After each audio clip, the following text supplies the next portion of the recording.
Welcome back to our educational channel. In today's video, we will be diving into the topic of evaluation, a crucial process that allows us to assess student progress and make informed judgments about their academic and non-academic development. Let's get started. Evaluation is a way of making judgments about students' performance using qualitative and quantitative systems.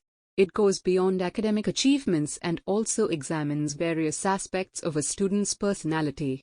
Both students and teachers benefit from evaluation as it helps identify areas for improvement and facilitates desirable changes.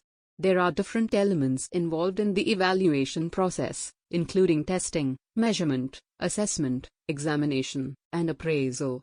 These elements work together to provide a comprehensive understanding of a student's progress and abilities. Now, let's explore the different types of evaluation commonly used in education.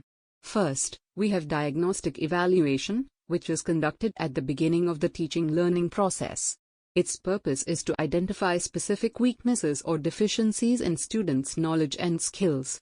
This evaluation helps diagnose the root causes of learning difficulties and informs teachers about the areas that require targeted intervention. Next, we have formative evaluation, developed by Paul Black. This type of evaluation focuses on assessing students' strengths and weaknesses throughout the learning process. It provides continuous feedback to guide students' progress and aims to improve their achievements. Formative evaluation includes class tests, unit tests, quizzes, assignments, and other ongoing assessments. On the other hand, summative evaluation is conducted at the end of an academic session.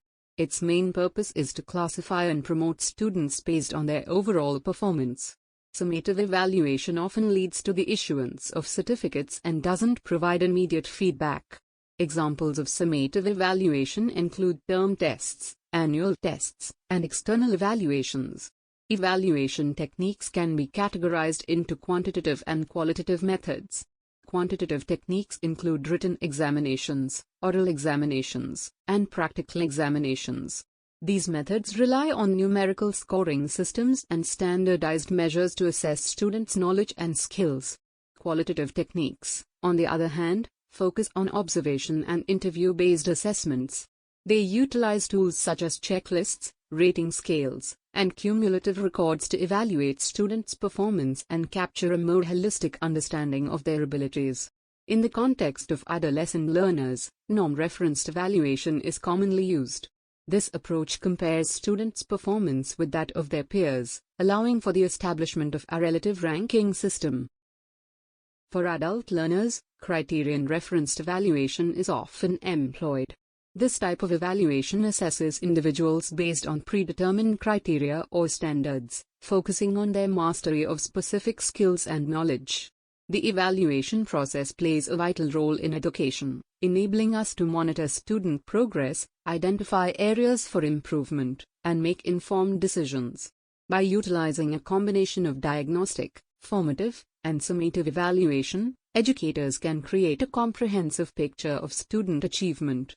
We hope this video has provided you with valuable insights into the evaluation process in education. If you found this information helpful, please consider liking and subscribing to our channel for more educational content. Thank you for watching, and we'll see you in the next video.